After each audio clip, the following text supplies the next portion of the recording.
Want to stop juggling spreadsheets, calendars, and a dozen apps just to run your rentals? Logify makes it easy. It's an all-in-one toolkit for hosts. Build a direct booking website, automate guest messaging, and keep all your channels in sync. Running your rental business your way has never been simpler. And for Good Morning Hospitality listeners, you can get 20% off any yearly plan with code GMH20. Just check the link in the show notes to get started today. Welcome to Good Morning Hospitality, your one-stop shop for the latest news, noteworthy trends, and thought-provoking discussions across the industry.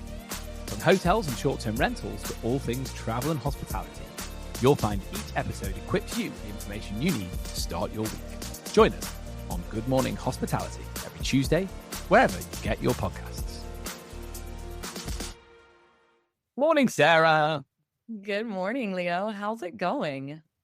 I'm great, my friend. I'm great. The sun is shining. We're back in London. We're at the London house because obviously we've got all the fun of the shorties and the short stay summit this week. So we're here. And we traveled up over the weekend with the kids. I'm back in my old haunt, doing my old runs, running around my old neighborhood, catching up with friends. It's brilliant. That's amazing. I think it's almost so special when you can come back to a place that you've lived for years and years and years, and you get that opportunity to kind of reconnect with everyone, and it feels different. I'm sure. Yeah, it does. Must be really nice. You remember what you liked about it. You remember what you really liked about it. So yeah, we're good. We were away, weren't we? We spoke last when I was in Germany.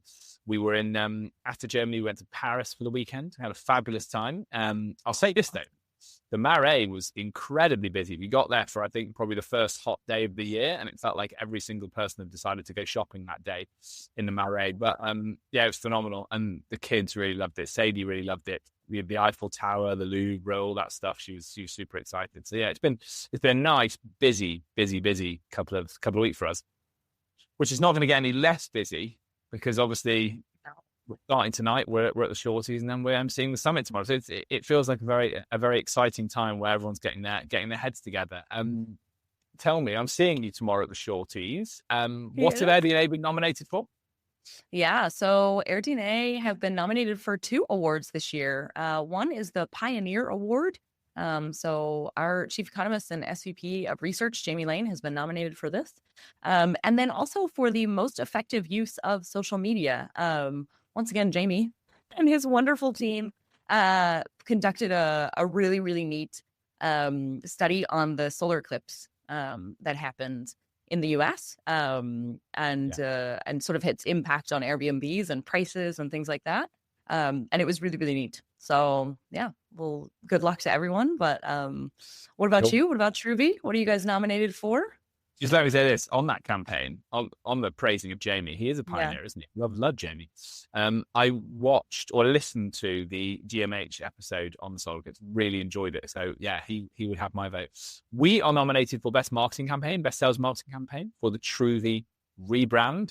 And rather ironically, I'm wearing my retro Super Hog jumper today, so I'm letting the marketing team down. I'm undoing all of their good rebrand work. So let's hope no one's watching, or I'll get my wing for that. Yeah. So that took a year. You know, like from conception to delivery. And obviously they worked very, very hard on it. So we're delighted that our marketing team got the nod for that. Fingers crossed. I think I'm the only Truvian or Truvanaut. I think I'm the only one in the room tonight. Because most of our team and most of the marketing team are in Barcelona, so I'm the only one in the room tonight. But yeah, really looking forward to it. That's amazing. Yeah, I have a pact with Jamie. I get to collect his award if he wins something. So I'm rooting for you, Jamie. All right, gang. Well, look, here we are. So Sarah, you'll be flying. We'll be assuming you're flying, not taking the train. If I know you. I will not be taking the train. I hate to disappoint all of our listeners, but I will be on a flight. So I can see you later tonight. It's going to be amazing. I got to tell you, when you land in good old Blighty, as we call it, the UK, you will not be asked to give your fingerprints or have a photo taken. But that's what's coming. So it's been announced that there is EU, UK entrance and exit requirements coming. And I just want everybody to kind of just be aware, because more than most people, you and I really hate when something's inefficient and slows us down. Like, you know, this is not our style, is it? So no. This is why I read over the weekend and I thought, God, we have to quickly make a feature on this.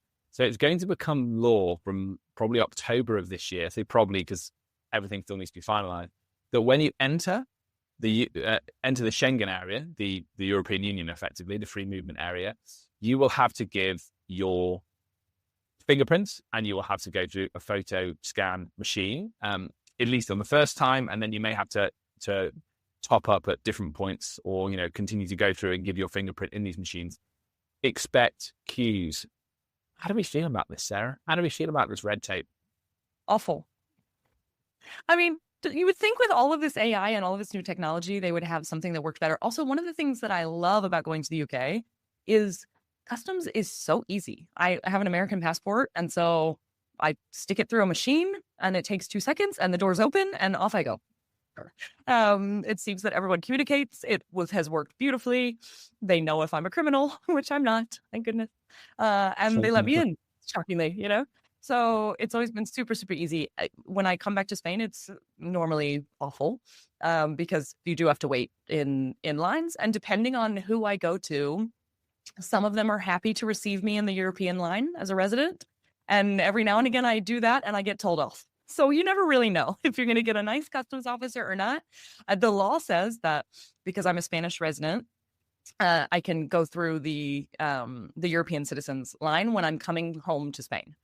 So if I was going to France or somewhere else, no. But here, as I'm a permanent resident, then I can go through the European line. But some of the officers don't always know that, so I have it prepared on my phone so I can fight with them. Yes. Well, fortunately, it's not with me that has such a hard time getting in and out of Europe. Good. I'm glad to know you have problems too. And being an American in the UK, we love you guys. So we try and make it as easy for you to come in as possible. I think you even can walk down the same line as us, which does imply we're in some ways the 51st state. Let's not get political, but I think we are very kind to Americans when they land here. All right, well, that was just a quick one from me. Housekeeping, I think this is exciting as well. The SDAA, we had Andy on last week, CEO of SDAA, the Association for the UK, has a new chair, Graham Donahue. As vice chair, I obviously know Graham really well. He's a total data geek for the industry. So, awesome. The type of person we need in this chair, fixated on making sure we have our numbers. We have our numbers in the right place when policies are being created to try and back up views that we hold and test hypotheses that we have about the industry. So he'll obviously be playing a prominent role in the conference summit tomorrow. But I think it's cool. I think it's really good news for the industry. Have you met Graham? I've never met him in person. No, I'm excited. I'm excited to meet him. Tomorrow, my friend. Great. And then I've got a couple of quick SDR highlights. You can tell we didn't record last week. I've got so much. I'm hot with news. I love it. Hit me. Yeah. So I'm going to say OlaCamp because I think that's how you pronounce it in Spanish. I would say HolaCamp, but I think I would be told off for that. Look at the grimace from Sarah. It's like, don't do it. No, please no. I was right, but good. So OlaCamp has raised 10 million euros in the funding round. I don't know if you saw this one. The reason why I'm referencing it, because obviously we have our outdoor crew who would most likely go into this in more detail, is I think this proved potentially one of the hypotheses that we were discussing around what will happen in overly, heavily, aggressively regulated areas in Europe. We have said outdoor hospitality might just be the solution that rose in alongside people taking more cruise ships and different things that are also not great for ecological reasons. When this news broke, I thought this is reasonably interesting, and I went on their website and I was struck. They're a Spanish company. I was struck by how many, what can I call them, RVs? Some were kind of container ships. Some were bell tents, yurts, were in and around Barcelona. So it seems to me like this company is doing incredibly well off the back of the fact that standard accommodation, short-term rentals are at the moment allowed, but they're going to be banned. What's popping up here is this micro industry around, well, this isn't the traditional dwelling, or we've taken over a field and we've put glamping huts in here, etc. So actually really, really, really worth a look. And I'm sure the data is going to come through later in the summer, probably September time, Sarah, I'd imagine, where we see what the impact has actually been. But that's definitely a website to look at. I'm really excited about this. I think that it could solve a lot of the negative stereotypes, I guess, that are surrounding short-term rentals in a lot of the major cities. I think particularly in a city like Barcelona, maybe in other places it's trickier, but in Barcelona, you can be in the mountains in 20 minutes from the city center. From Plaza Catalunya, you can get on a train, and there's Las Planas, there's La Floresta, there's Baidores, there's all these places that are up in the middle of the mountains, where absolutely, as you say, like people do own plots of land. And whether they're houses out there or whether they're some kind of alternative, what I would truly consider alternative accommodation, which is like a tent or something a little bit more on the glamping side, I think it's really cool. It gives people easy access in and out of the city without overcrowding it, and creates less of a perception of it having anything to do with housing, and adding to the housing crisis. I think it's still up for debate whether it's actually doing that, but the perception is there nonetheless amongst the locals. So I think it could be really cool. Well, it doesn't stop the fact, right, that more and more tourists are going to come from China, from India, like people who want to come to Europe. Like it's a playground for people, or has been for US citizens for years, right? It's the place you want to come on holiday. It's got all this tradition and history, and Barcelona is just a stunner of a place, obviously. And everyone discovered it after the Olympics, so that's why they if this is a way of bringing more people in and spreading out where they're staying, then let's do it. I'm all for it. And what it will bring into those regions around, and those campgrounds, the shops and the cafes and the restaurants near it is revenue, well-needed revenue. And, Europe doesn't want to turn down its tourists. It just has to make sure that the pinch points like Las Ramblas, go on, pronounce it properly. Las Ramblas. Yeah, well there done. you go, Las Ramblas. It is tolerable in some months. Okay, great, good. Well, look, you know how we feel about that as a pod. We're always talking about over-tourism and solutions for it, so we'll keep that going into the summer. We can't not talk about AI because here it is. It's relevant. It's relevant again. Google Gemini. So there's Google have updated some of their travel tools, giving more AI features to them. I think the first thing to say about this, and I'm sure Sarah, you'll have views on this because it's focused on making trip planning easier. And I still want to have a face-off between Sarah Nandapree and the AI chatbot agent to see who wins. But interestingly, I'm going to win, Leo. How dare you even question it? I'm going to win. So what's interesting is ChatGPT have Operator, which is which you pay for. You pay to use. Google have brought out these tools for free, seemingly. So they're Gemini's gems. The one that caught my eye the most was users can give Google Maps access to their photos to allow the app to automatically identify places mentioned in screenshots. So when you're kind of doing the rounds and looking for, I'll take a picture of this, that, and they can add them to a list and plot them on your map for you. So it's all really, really cool stuff. What I like about what Gemini is doing here is maybe taking how we have traditionally used maps in the past. So when you go somewhere, you're putting flags and going, we want to try this bakery, we want to try this restaurant, but just putting the AI through it to make it more intelligent. What do you think about this one, buddy? I think it could be really, really cool, but I don't understand how it's helping them comply with the DMA at all. I think it's putting them at more and more risk of that. So that was the first, classic healthy dose of cynicism from Sarah Dupree. But that was the first thing that came to mind when I was reading this, was like, this is so cool, but it just makes Google more powerful. And so I don't know what's going to happen with the DMA. Honestly, I sometimes have a half a mind to think that all of these companies are just going to say, okay, we'll pay the 10% fine, because it's basically like the fine for all of these things can be up to 10% of their turnover annually.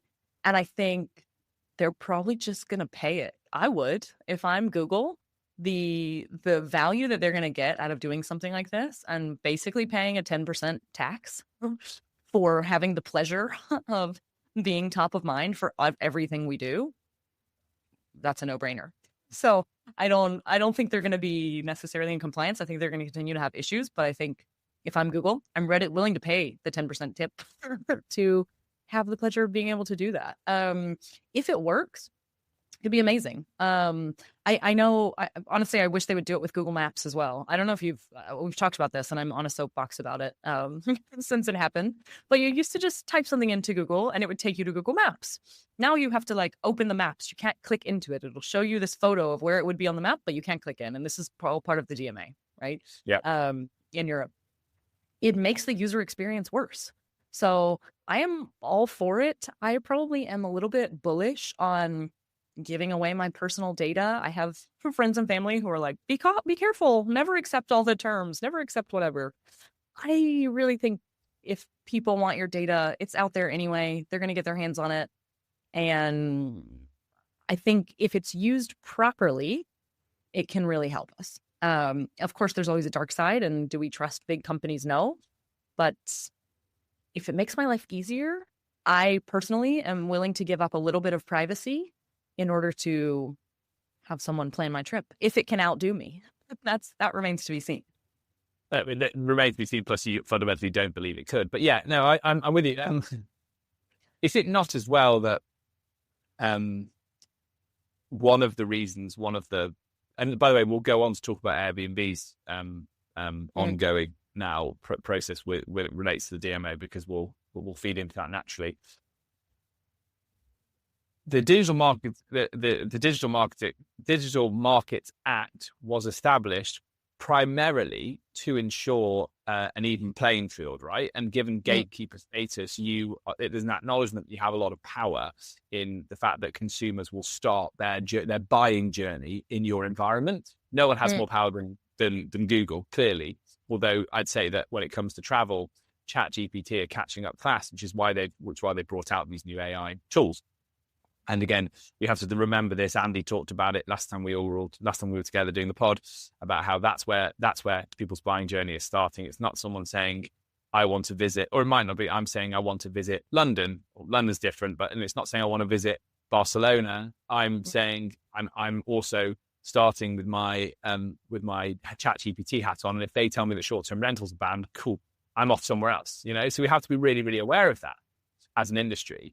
And so in evening up the playing fields, we've got to make sure that that's what the regulation's actually achieving. Because what you talked about there with Google Maps, it's making it harder to find the direct website or the contact or the phone number for the business that you are then trying to work with. So you are trying to visit. It's counterproductive completely, right? Yes.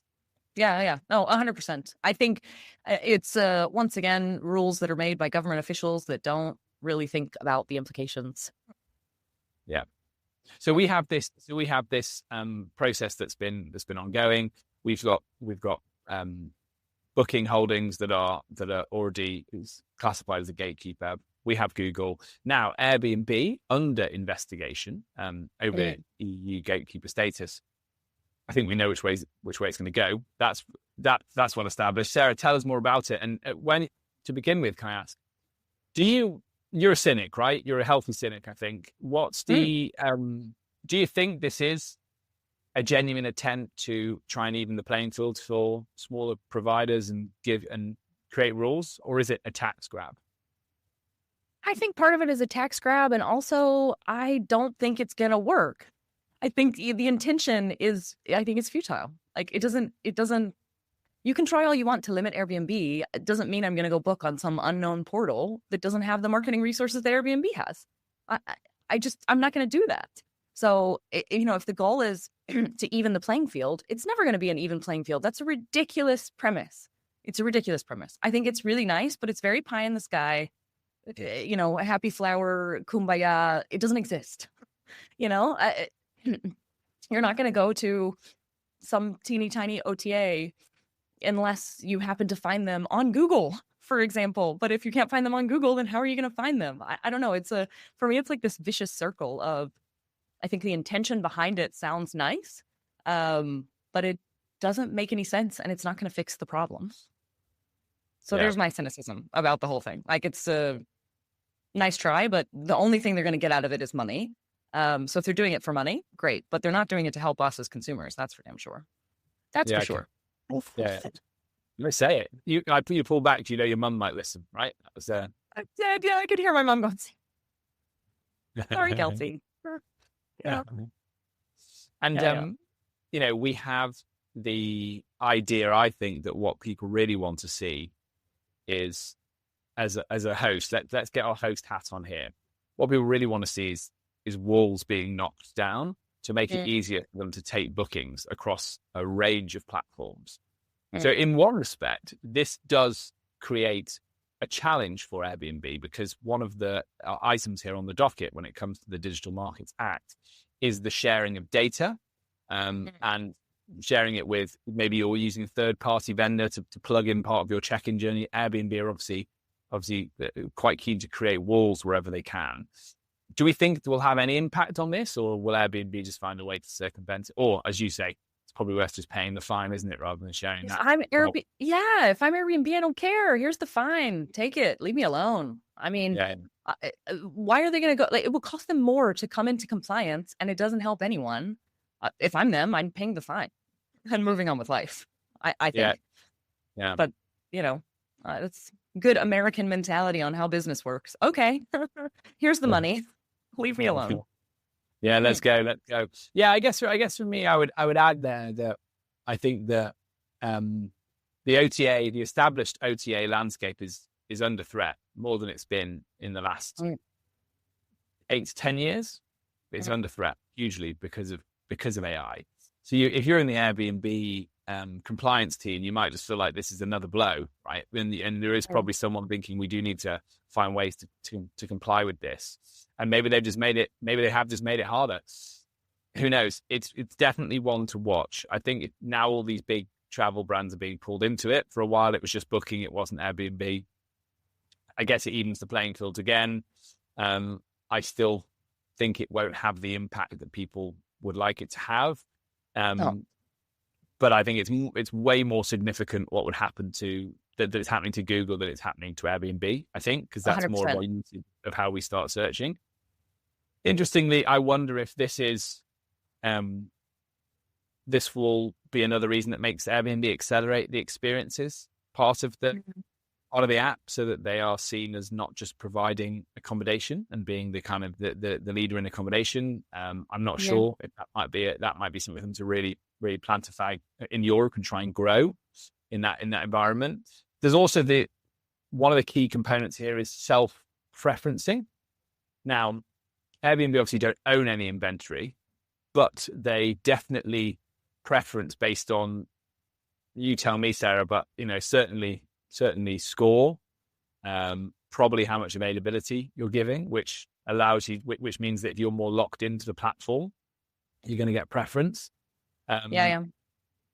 This will also stop that if again they were to be compliant with the rulings, and that I think is potentially one of the areas that our hosts win, because it means you can or I think another one where they ask you to take the strictest cancellation policy, things of that nature. So if there's any impact there, I think that could actually be significant. Yeah, I would agree with that. But again, it only will be significant if it works. So I think Airbnb probably will choose the low-hanging fruit that's the most visible. Okay, we're going to say we're not going to prioritize based on, your cancellation policy, but prove that they're doing that. Prove it. I mean, ultimately, the burden of proof is on the European Commission to say, okay, you're doing something naughty. Where's the proof? How do you prove something like that? Unless you're like deep into the code. I don't know. I'm very cynical about this. I think it's all like we have a phrase in Spanish, like hacer el periple, which is like, okay, it's lipstick on a pig. You're gonna put forward what is gonna have the biggest impact in the news, so it looks like you're complying, but there's no way for them to control that on the back end. There's no way. Yeah, Sarah, maybe your cynicism is rubbing off on me, or maybe you're just right. Who knows? Hey, my friend. Look, we're going to keep an eye on all this stuff coming into the summer. It's interesting.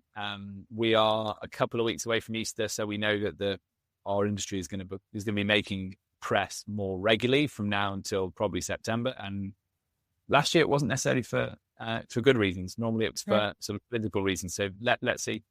Okay, we had the news this week as well that 28-day plus business stay specialists, Homelike, have ceased trading with immediate effect. So the German-based online platform for mid to long stay accommodation has ceased operations with immediate effect. It had at its peak 70,000 properties. Yeah, over across more than 450 cities, 7 European countries, and the US. I think we both are in the same boat with this one. I don't actually know a lot about Homelike and haven't met anybody from Homelike. So slightly just reading the news as opposed to kind of having any inside scoop here. I would say 28-day business specialist, that's a tough market, right? That's a really tough market. We've seen what's happened to Selena. We know digital nomadism is prevalent, but we don't know for sure that they're booking on we're booking on specific OTAs for it. I feel that, like, from when I speak to people that live all over the place, it's normally Airbnb is the company they speak about. In fact, you and the guys at Airbnb will have this data, but I think it's about 15 to 18% of Airbnb stays are more than 28 nights. So they've kind of got that market cornered at the moment. And I think for me, it slightly chimes with bits and bobs I'm reading and listening to about how the way that business travel is changing. And because of the use of video technology and remote work, the idea of being on a business trip for a longer period of time is potentially not happening as often. I've never been away for more than a week. You just don't need to. You travel to do your FaceTime stuff. You don't travel to, like, bed in an office and work with a team in operations for a month. Now, of course, there are exceptions to that, but AirDNA hat on, I doubt you have anyone traveling over between offices for a month, right? It's probably a week to 2 weeks, isn't it? Yeah, it typically is. And I was thinking maybe at a larger company, it would make sense. So, for example, the company would rent out maybe a midterm flat, and they would have that almost all year round. And then they can rotate in and out people who might be coming to visit that office. But I mean, in a company of like 200 people, it's rare. And when they do come all at once, usually. So it's like, oh, we're having this group come over and there might be 5 people here. But yeah, they're here for a week. They're not, there's no need really for that kind of longer stay. I think it's quite a niche market, and especially limiting it then further to business travel. So, 28 plus day stays, sure, there's absolutely a market for that in most major European cities. But I would also agree, like, I don't think you're going to go to a specific OTA for that. You're going to go to Airbnb, or you're going to go to whatever the local property portal is in the country where that's taking place. So usually it's like the locals or the people who have traveled there before will use the local property portal. And other people are going to use Airbnb. And that also gives you more security. That if something goes wrong, Airbnb is going to respond for it. And that the money that you're sending is in some kind of safe deposit, and it's not just sending it to a company you've never heard of, which, especially if you're traveling overseas, can feel sketchy. And from a business perspective, you want to make sure that it's a reputable company that you're sending your money to. So I think they had a tough go of it. I'm really curious now, actually, to do a bit more research into kind of their overall business model, and maybe more information will come out as well. In the filings for their cease of operations. But I'm very curious as to kind of what was the straw that broke the camel's back and what was the buildup. Because I think with some of the companies in our industry, obviously, we look at the Casa or something like that, and we see kind of that buildup and where it was going. But with this, I'm curious to see what were the different building blocks there. Yeah, I agree. And again, it's important to say we don't have the inside scoop. So we know they have competitors. We know that there's the 28-day plus market is definitely alive. Well, as you've just said as well, it's especially in urban areas, the companies often take over apartments. We had one for a while in Barcelona. It's something that people do. When I speak to property managers, very often, if they have someone that wants to come and stay, that's much easier to do that deal directly, because you have someone from the HR department booking it, or it's a repeat booking. So you kind of win that account, and then you take them off platform quite easily in the property management space, which I think is also interesting, because 28 days, you get booking once, really you've got a long time to impress them, right? We talk about hospitality, we talk about how can you turn someone who's thinking they're staying, and then they insert the OTA's name. So I'm staying with insert OTA's name, to I'm staying with Leo Walter Properties. I mean, the way, 28 days gives you a really good amount of time to impress them with your level of service and building those connections. And most property managers are savvy enough to kind of win that. So yeah, when I speak to people, certainly in the UK market, they'll tell you that that they use the OTAs more for the shorter bookings, whereas when it goes repeat and corporate and more work focused, you end up being known to the businesses in your area that are sending people over, and you're able to win those deals. I might have said this on the pod before, but it's the good old fashioned as well. I was chatting to shout out to then Duncan, who at the time was at Host and Stay, who was saying, they would do the old, just look at they would drive to the hotels and look at what the vans, the logos on the vans were in the car parks. Mm-hmm. And then they would call all those businesses the next week and make sure that they said, look, we've got a great sample of accommodation. Why would you stay in a hotel when you can stay with us? So, we know that our hosts around Europe and the UK are pretty savvy at that something. So perhaps that's contributed here. I'm not sure. Yeah, I would agree with that. I think if you do end up having a stay that is longer, then sure, yeah, maybe you can kind of capture that guest, and you can have them be more loyal, I guess, to your brand. But I think it would also depend on how often they're staying in that location and what the supply looks like, because maybe it makes sense if you have an office in Barcelona. But when I think of other use cases for like the 28-day stays, it's usually students, digital nomads. Maybe it's a family who, the kids are out for the summer and they can come for 2 months and experience something new. But I think, the limitation of having it be on top of that only corporate travel, I think was extremely niche. Yeah, I also think potentially, this is a wider point. We probably haven't got time to talk about this, but I do think that the quite tough political environment around staying in short-term rentals that exists within Europe, and is even further compounded with the fact that with the UK, we're not part of the European Union anymore. So you probably potentially soon will need a visa to spend more than 90 days outside of the UK in Europe. It's enough to put people off becoming digital nomads. So you don't think it's as easy as, I can pitch up in Barcelona for 28 days. So there is challenges to that market in general about even becoming a nomad. And we have companies starting to try and mandate more office use. I don't think they're necessarily winning that battle, but it is causing certainly ripples in that industry. So I'm not 100% surprised to hear this news without knowing the inner workings of what's going on. Sarah, we're at time. We are. Excited. I've got a flight to catch, buddy. I'm going to see you tonight. I can't wait. Come on. What are you what are you planning here? Like, what are you going full ball gown? How dressed up do I need to be? Because I assume we're sitting next to each other, aren't we? I hope so. Yeah. It'll only be our second time actually seeing each other in person, Leo. We need to catch up. We need the time. I don't know. I'm not going full ball gown. I'm not really a big ball gown kind of gal. I need to look at the weather though. I'm so terrible. I've barely even packed. So after this, I'm packing and going to the airport. How about you? So I'll say this because again, British people love to talk about the weather, so I'm unashamedly going to do it. It is blue skies and beautiful here in London. It's absolutely brilliant. So obviously you need a jacket. You always need a jacket, but it's beautiful. Look, gang, we've got an exciting week coming up. Our next episode will be a pre-record from the summit, where we'll be obviously emceeing during the day, but we'll be reflecting at the end of the day on what we've seen and what we've heard, and hopefully getting some people to join us as well to talk about things through the day. If you've enjoyed today's show, please hit like, share, subscribe at all the usual social places. We'll see you again next week. Many thanks.